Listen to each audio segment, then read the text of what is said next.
여러분 중에 재판받으러 법원에 가보신 적 있습니까? 답은 안 하셔도 됩니다. 혹 여러분 중에 검찰청에서 소환해서 불려가신 적 있습니까? 역시 답 안 하셔도 됩니다. 이 법원 검찰청은 좀 사실 무섭죠. 그러다 보니까 보이스피싱 가운데 여기 검찰청입니다. 또는 아무개 검사입니다. 이래가지고 돈을 빼먹는 그런 보이스피싱 범죄가 있었습니다. 그리고 이제 실제로 검찰청에 가보면 들어갈 때 조금 겁이 납니다. 검색대도 있을 뿐 아니라 경위가 지키고 있고 이러니까 좀 막 떨리긴 떨리죠. 떨립니다. 오늘 본문에 나오는 모든 악, 또 모든 죄 이렇게 나오지 않습니까? 이 모든 악과 모든 죄는 당시 우상 숭배뿐 아니라 거의 사형에 해당되는 중죄를 말한다고 볼 수 있습니다. 그래서 이제 어떤 사람이 이제 정인을 세우는데 그 정인에 의해서 이렇게 저렇게 크게 좌우될 수 있는 재판의 결론이 그런 중요한 큰 죄임을 알 수 있습니다. 그래서 이제 정인이 등장하고 또 그 정인도 한 사람으로는 안 되고 두세 사람 정도 돼야 되고 그리고 이제 재판장도 자세히 살펴서 재판해라. 이렇게 말하고 있습니다. 그 정도로 이제 큰 죄를 말한다. 이렇게 볼 수 있습니다. 한 사람은 정인으로 안 되는 게 우리가 이제 우리 자신들을 살펴봐도 그렇고요. 다른 사람을 봐도 그렇고 그 한 사람은 편견도 있을 수 있겠죠. 이 사람을 굉장히 좋아하는 거예요. 그러니까 이 사람한테 물으면 그저 좋다고만 하는 거예요. 편견이 있으니까. 그래서 이제 또 한 사람에게 물어봐야 그 사람 좀 나쁜 그게 있습니다. 그래요. 이 사람은 좋다고 그러고 이 사람은 나쁘다고 그러고 그 재판장이 이제 잘 들어보고 판단하니까. 그래서 이 한 사람이라는 것은 편견이 있을 수 있습니다. 교회도 이제 목사가 혼자서 하게 되면 자칫하면 편견을 가지고 교회가 한쪽으로 이렇게 쏠릴 수 있겠죠. 그 장로님이 계시고 권사님들도 계시고 그래서 당회를 모이고 재직회도 모이고 그렇게 해서 어쨌든 균형을 이루려고 많이 노력하죠. 그래서 여러분들이 이제 여러분 개인이 혼자서 너무 크게 주장하는 것은 안 된다. 핏대를 올려서 목소리 높여서 혼자 너무 주장하는 것은 안 된다. 왜냐하면 편견을 가질 수 있기 때문에. 그래서 굳이 말하고 싶으면 저는 이렇게 생각합니다. 이 정도만 던져놓으면 또 다른 사람들이 또 옆에서 이렇게 저렇게 그럴 수가 있겠죠. 그래서 우리가 이제 함께 의논해서 결론이 나면 그 결론을 가지고는 우리가 추진력을 가지고 이렇게 용감하게 나갈 수 있겠지만 한 사람의 소리로만은 나가서는 안 된다. 그 지혜로운 사람은 어디서든지 너무 큰 소리 치지 않는 사람이 지혜로운 사람입니다. 여러분과 제가 언제 텐션을 올려야 됩니까? 그렇죠. 찬양할 때 할렐루야 이렇게 텐션을 올리고 근데 우리가 할렐루야 할 때는 할렐루야 낮추고 자기의 이해관계가 걸리면 그랬음 말이야 막 이렇게 올리는 그런 거 맞습니다. 그래서 반대로 하면 좋겠다. 자기의 이해관계가 얽혔을 때는 점잖하게 제가 생각할 때는 이렇게 말하고 하나님께 영광 돌 때는 어떻게 해요? 할렐루야 텐션을 높여가지고 여호와를 찬양하라 이렇게 하면 좋을 것 같아요. 이게 참 여러분 너무 쉬운 얘기지만 우리가 늘 간과하는 그런 일이에요. 그래서 자기 이익이 걸렸을 때는 너무 텐션을 높이고 하나님의 영광이 걸리는데 불구하고 텐션을 낮추는 그런 우리가 아닌가 이런 생각을 해보면 좋겠습니다. 그래서 이제 또 이런 생각도 가능해요. 어떤 사람이 소리를 지릅니다. 저 사람이 지금 생각을 제대로 했을까? 또는 바르게 했을까? 이런 마음도 들잖아요. 그래서 우리가 협력이 필요합니다. 어떤 분이 혼자 외치고 있으면 옆에 가서 격려도 해주고 좀 그 사람을 따독거려주기도 하고 그렇게 해서 그 사람이 좀 더 생각하도록 좀 더 기도하도록 이렇게 소리 지른다고 막 그냥 멀리 해버리고 소리 지른다고 무시하고 이러면 안 되고 혼자 소리 지른 그 사람에게 따뜻하게 격려하고 또 필요하면 내가 도와드릴 거 있으면 얘기하시라고 도와드리고 그런 게 필요합니다. 왜냐하면 내가 해보면요. 내가 하면 실수도 많고 편견도 있고 뭐 그런 게 많잖아요. 역시 그 사람도 그런 겁니다. 그래서 어쨌든 혼자이지 않도록 해주는 게 중요하다. 이런 생각이 듭니다. 그래서 결국 이 본문은 우리에게 어떤 증인, 재판 과정의 증인도 두 사람 또는 세 사람이 나서면 좋겠다. 이렇게 말씀하고 있죠. 한번 다시 한번 보십시오. 여기 보면 17절에 한번 보십시오. 17절 그 논쟁하는 쌍방이 같이 하나님 앞에 나아가 이렇게 나오죠. 결국 우리가 이제 어떤 악이나 죄라는 것은 하나님 앞에서의 문제라는 거죠. 우리의 모든 죄와 악은 하나님 앞에서의 문제다.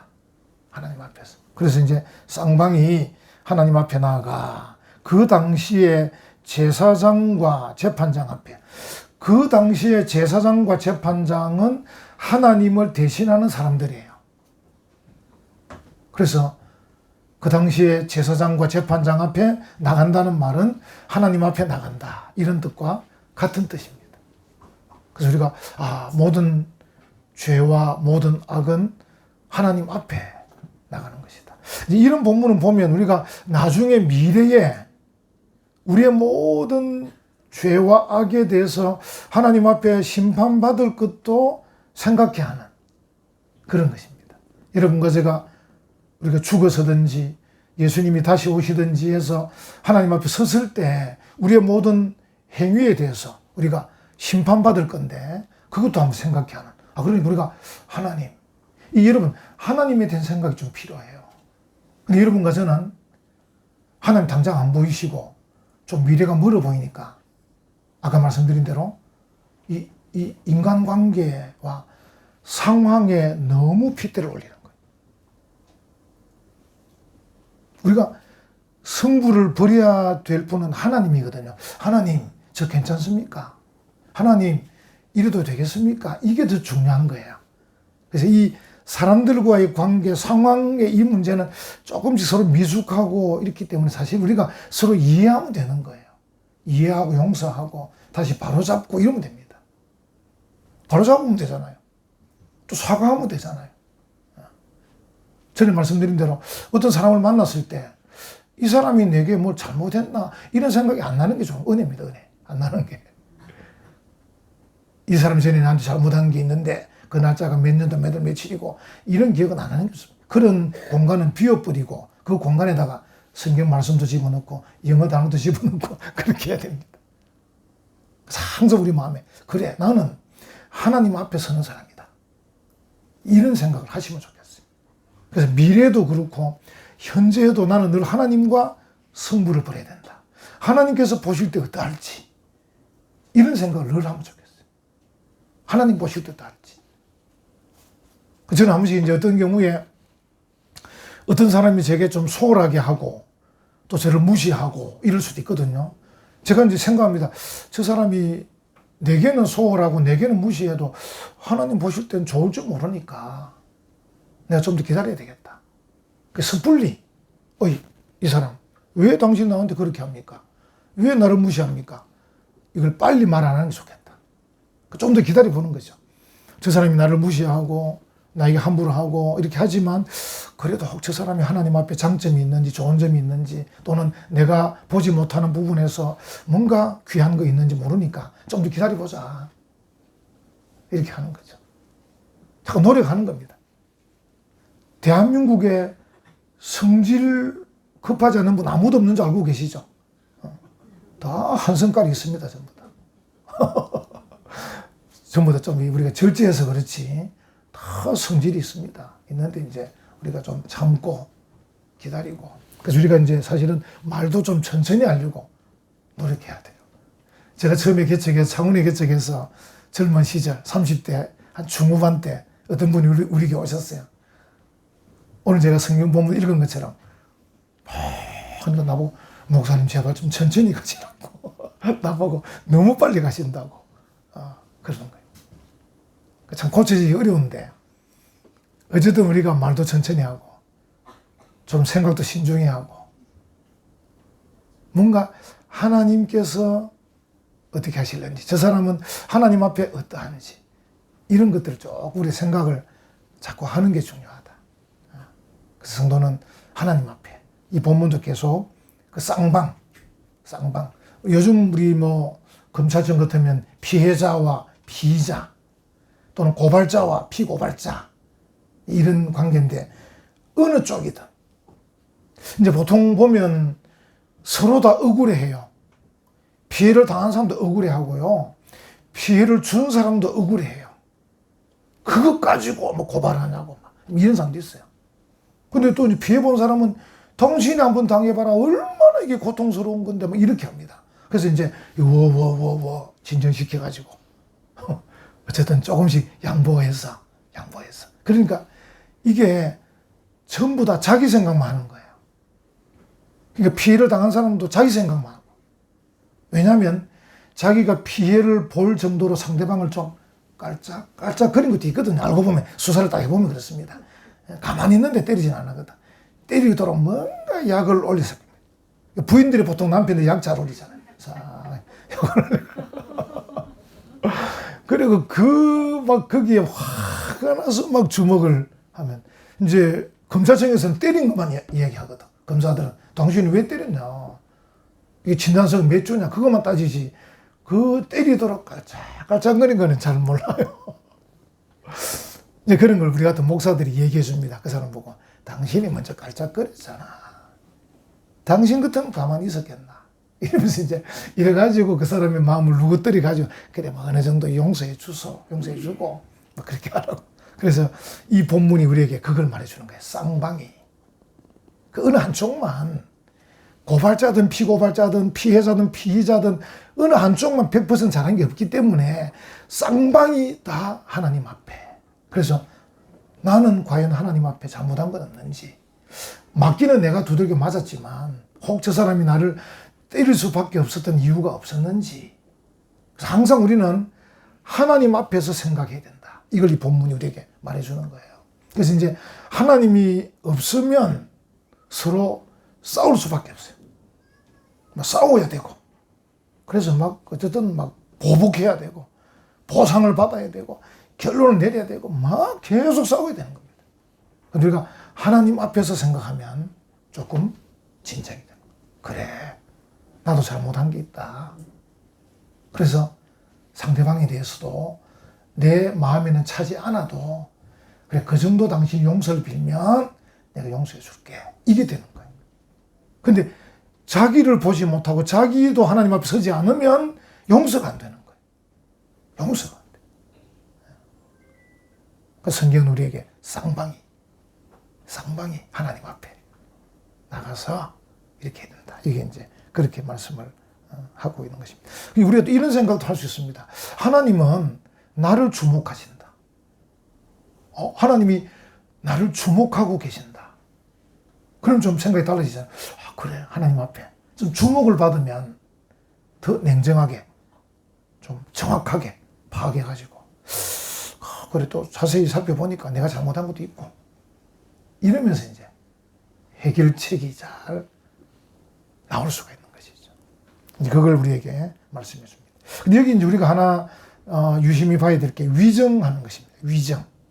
여기 18절에 재판장은 자세히 조사하여 그 증인이 거짓 증거하여. 여러분, 이 거짓은 정말 큰 거잖아요. 그 십계명 속에서도 그죠? 내 이웃에 대하여 거짓 증거하지 마라. 이렇게 돼 있잖아요. 거짓. 우리가 이제 어떨 때는 나도 모르게 막 거짓말을 할 때가 있긴 있어요. 그러니까 좀 조심을 해야 돼요. 어쨌든 우리가 왜 다른 사람에 대해서도 거짓말을 하면 좀 신뢰가 깨지잖아요. 잘못하는 걸 용서할 수 있는데 잘못한 것을 잘못 안 했다고 자꾸 거짓말할 때는 용서가 잘 안 돼요. 차라리 내가 잘못했지만 다른 사람에게 내가 참 그 순간 내가 잠깐 뭔가 좀 잘못된 것 같다, 미안하다, 이러면 용서가 되는데, 내가 언제 그랬냐, 내가 언제 그렇게 말하더냐, 이런 식으로 막 거짓말로 자꾸 포장을 해버리면 이 사람하고는 좀 거래가 어렵겠다, 이 사람하고는 좀 상대하기가 너무 어렵겠다, 이런 마음이 확 드는 거예요. 이 거짓 증거가 정말 무서운 거예요. 그래서 우리가 이제 이 신약의 야고보서에 내려가도 이 사람의 이 입으로 하는 이 거짓말, 정말 무서운 거라고 얘기를 하는데, 여기서도 마찬가지. 거짓 증거, 이 증인인데 거짓 증인, 거짓으로 이렇게 증인을 써가지고 오히려 이 사람이 벌을 받아야 되는데 저 사람이 벌을 받도록 이렇게 만들어버리면 이거 엄청난 일이잖아요.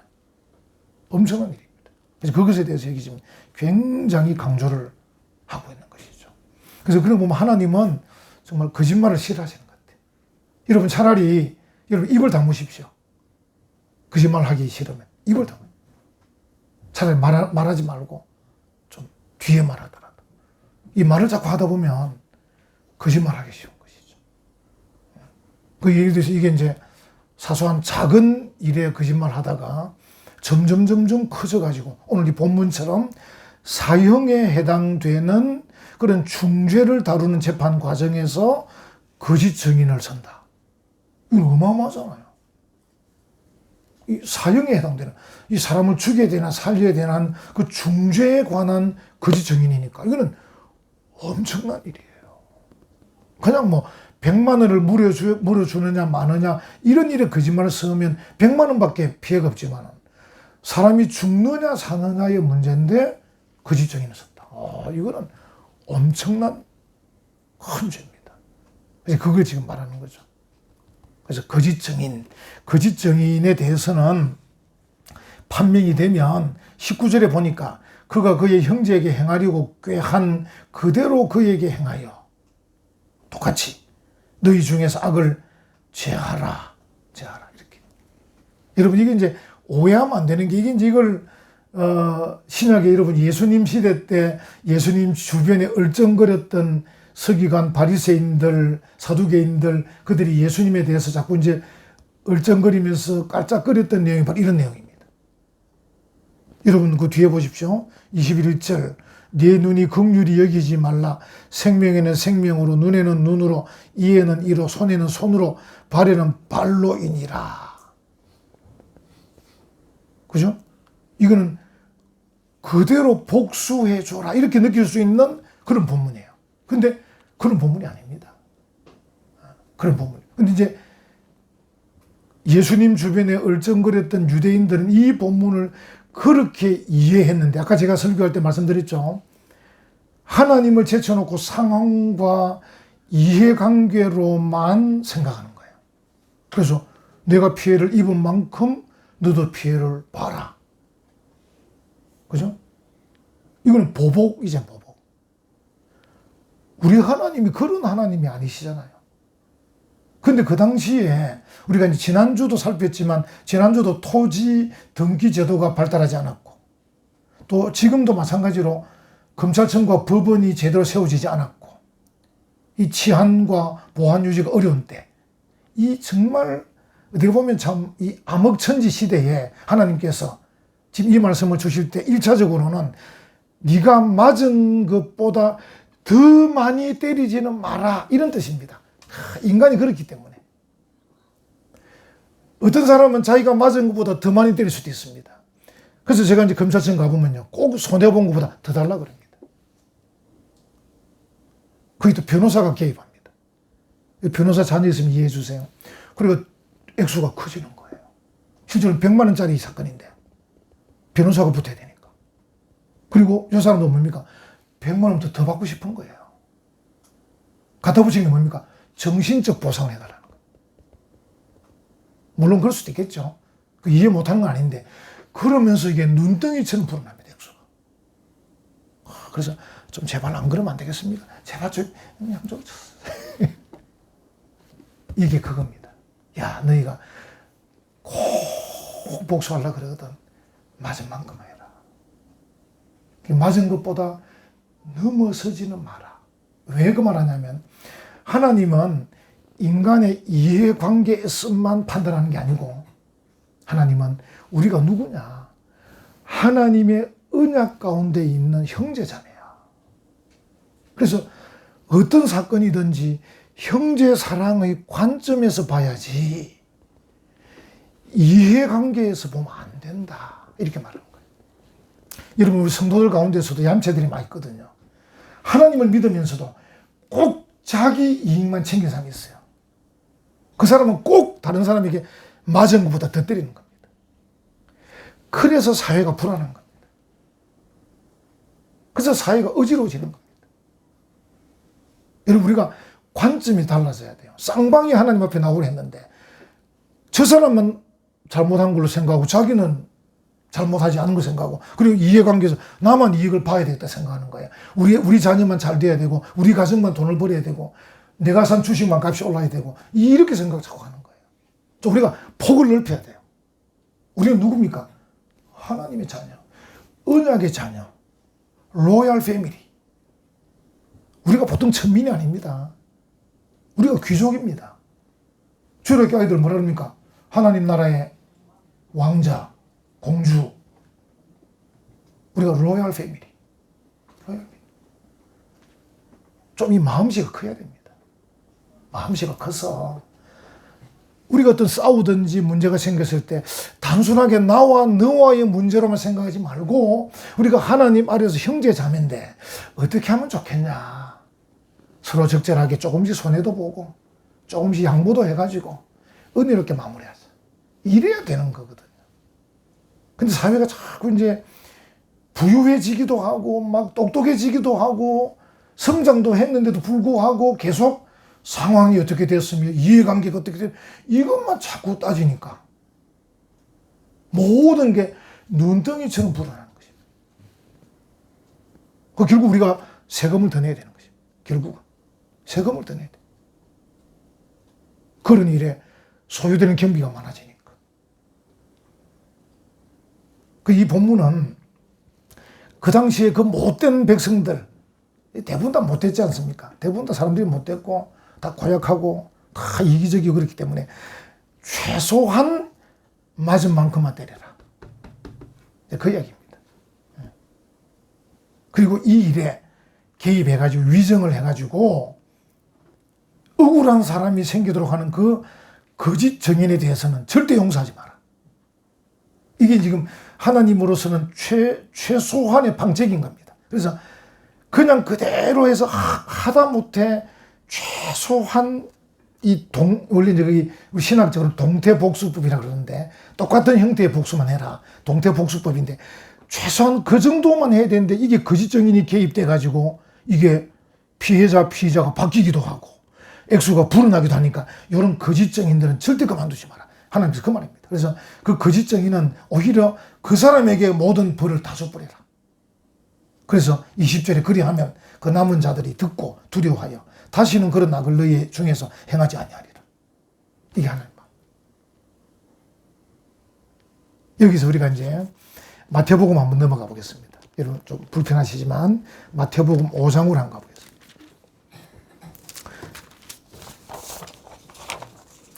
예수님께서 이 본문 가지고 지금 하는 겁니다. 마태복음 5장 38절 또 눈은 눈으로 이는 이로 갚으라 하였다는 것을 너희가 들었으나 이렇게 말합니다. 39절 같이 해볼까요? 나는 너희에게 이르노니 악한 자를 대적하지 말라. 누구든지 내 오른편 뺨을 치거든 왼편도 돌려대며 이게 가능합니까?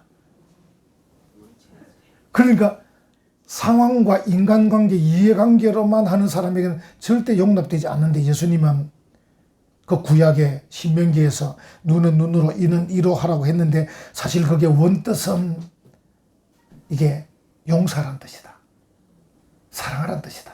이렇게 말해요. 그 당시에는 하도 사람들이 검찰도 없고 법원도 없고 경찰도 없는 바람에 너무 나쁘게 하니까 하나님께서 최소한 맞은 만큼만 때리라고 했는데 실제 그 뜻은 뭐냐 하면 사랑하라는 뜻이다. 하고 예수님께서 해석을 해주는 거예요. 해석을. 좀 평화롭게 하면 안 되겠나. 예수님이 평화주의자잖아요. 그래서 평화주의자. 그러면서 이제 40절부터 내려갑니다. 또 너를 고발하여 속옷을 가지고 자는 자에게 그도까지도 가지게 하고 41절로 누구든지 너를 억지로 오리를 가게 하거든 그 사람과 심리를 동행하고 42절 네게 구하는 자에게 꾸며 네게 꾸고 자는 자에게 거절하지 말라. 43절 또 내 이웃을 사랑하고 그리고 네 누구를 원수를 미워하라 하였다는 것을 너희가 들었으나 44절 같이 합니다. 나는 너희에게 이르노니 너희 원수를 사랑하며 너희를 박해하는 자를 위하여 기도하라. 할렐루야. 그래서 평화주의자에서 절대 사랑주의자로 어려운 이야기지만 어쨌든 우리가 이거는 억지로 여러분들 하려고 노력할 필요 없어요. 여러분과 제가 하나님의 은혜를 받으면 하나님의 사랑을 받으면 그래서 내 마음속에 내가 어떤 사람이냐 하나님의 자녀인데 내가 이 사람하고 이해관계로만 상대해가 되겠나. 내가 수준 높은 로얄 패밀리인데 하나님이 내게 주신 사랑이 얼마나 큰데 그럼 나도 한번 생각을 해보자. 이 사람에게 어떻게 할까? 어떤 식으로 사랑을 베풀까? 이렇게 일이 진행되니까 여러분들이 이 마태복음 5장 이 38절부터 44절까지 이걸 실천하려고 노력할 필요는 없다. 저절로 된다. 할렐루야. 아멘. 여러분들이 걱정하지 말고 기다리십시오. 은혜 받고 사랑받고 깨닫고 감동받고 이러면 저절로 이 마음이 저절로. 왜? 내가 보통 사람이 아니잖아. 내가 귀족인데 내가 귀족입니다.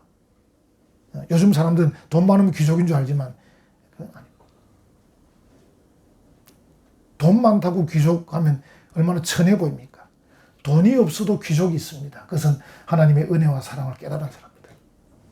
내가 보통 사람이 아닌데 내가 사람을 대할 때 단순하게 이해관계로 대하면 되겠나? 하나님의 은혜 가운데 형제 자매다. 한 가족이다. 한 집안이다. 그래서 마음에 좀 더 기쁨이 생기면 평화주의로 또 더 은혜가 넘치면 절대 사랑으로 원수도 사랑하는 마음. 그러니까 이제 오늘 이 신명기 본문은 하나님께서 우리에게 눈에는 눈, 이에는 이로 복수해라 라는 뜻이 아닙니다. 그 당시에 그 못된 사람들 때문에 맞은 것 이상은 때리지 말라는 법이다. 여러분 고생 갖고 가시면 됩니다. 맞은 것 이상은 때리지 말라고 겨우 붙잡아 놓은 법이고 예수님께서 뭐라고 하셨죠? 나는 율법을 완성하러 왔다 그랬죠. 그래서 신약에 와서 예수님이 해석을 좀 달아준 겁니다. 야, 거기서 그치면 되겠냐? 우리가 어떤 사람이냐? 우리가 로얄 패밀리 아니냐? 적어도 우리가 평화주의자고 절대 사랑주의자 아니냐? 원수도 사랑해라. 이렇게 말씀하고 계신 거예요. 참 멋지죠. 우리가 좀 생각을 나의 이해관계만 보지 말고 다른 사람까지도 보는 거죠. 이제 몇 년 됐는데 제가 최근에 검색하니까 그게 안 나오더라고요. 성남시 분당구에 XY 빌딩이라는 게 있어요. XY 빌딩. 이 주인이 이제 그 빌딩에서 월세 이제 세를 받는데 1년에 제가 보니까 한 5억 정도 받는 것 같아요. 세를. 적당히 큰 빌딩인데 이분이 이제 공동복지모금회 있죠. 공동복지모금회. 그게 이제 1년에 내는 기부금이 있어요. 그게 한 2억, 한 7천만 원 정도 내더라고요. 2억 7천만 원. 그래서 성남시에서는 최고 많이 낸 겁니다. 1년에 한 2억 7천씩. 그래서 이제 기자가 찾아가서 당신이 이렇게 기부를 많이 하는데 이유가 뭐냐? 이름은 뭐냐가 내 이름 밝히지 마라. 내가 그때 가난하게 살았다. 그래서 가난한 사람 눈에 밟혀서 내가 이 건물의 이 수익의 20%를 낸다. 이러면 성도는 좀 통이 커야 되거든요. 우리가 벌어들인 수익의 11조를 하나님께 드리면 그 돈이 또 하나님 나라를 위해서 거기다 또 11조를 위해서 또 이웃을 위해서 또 11조 또 내가지고 또 누구를 위해서. 근데 이 XY 빌딩의 주인은 자기 건물의 월세의 20%를 공동복지모금에 내면서 가난한 사람을 도와주라. 폭이 넓어진 거죠. 우리가 가난하게 살다가 돈을 벌어도 폭이 넓어지지 않는 사람이 있고 가난하게 살다가 부자가 되면서 폭이 넓어지는 사람이 있어요. 그래, 내가 이렇게 돈을 많이 버는데 이렇게 월세를 많이 받는데 나도 어릴 때 너무 가난하게 살았는데 가난한 사람 도와야 되겠다. 이 하나님께서 바라시는 거예요. 왜? 우리가 이 땅에 살다가 죽는 단순한 그런 사람이 아니고 영원한 세계까지 가는 하나님 나라의 귀족들이기 때문에 하나님의 언약 가운데, 하나님의 사랑 가운데, 하나님이 베푸신 은혜 가운데 인생을 생각하니까 내가 어떻게 해야 되겠는가 하고 이제 그 일을 한 것이죠. 여러분과 제가 오늘 이 본문의 말씀을 보면서 우리가 어떻게 해야 되겠는가, 하나님은 우리에게 뭘 원하시는가, 이걸 깨달으셔서 여러분이 하나님으로부터 한량없는 은혜, 무한하신 사랑을 많이 받으시고 그 사랑과 은혜로 좀 감동받으셔서 자연스럽게 더 많은 사람들을 생각하는, 더 많은 사람을 사랑하는 그런 멋진 하나님의 백성들 되시기를 간절히 축원합니다. 아멘.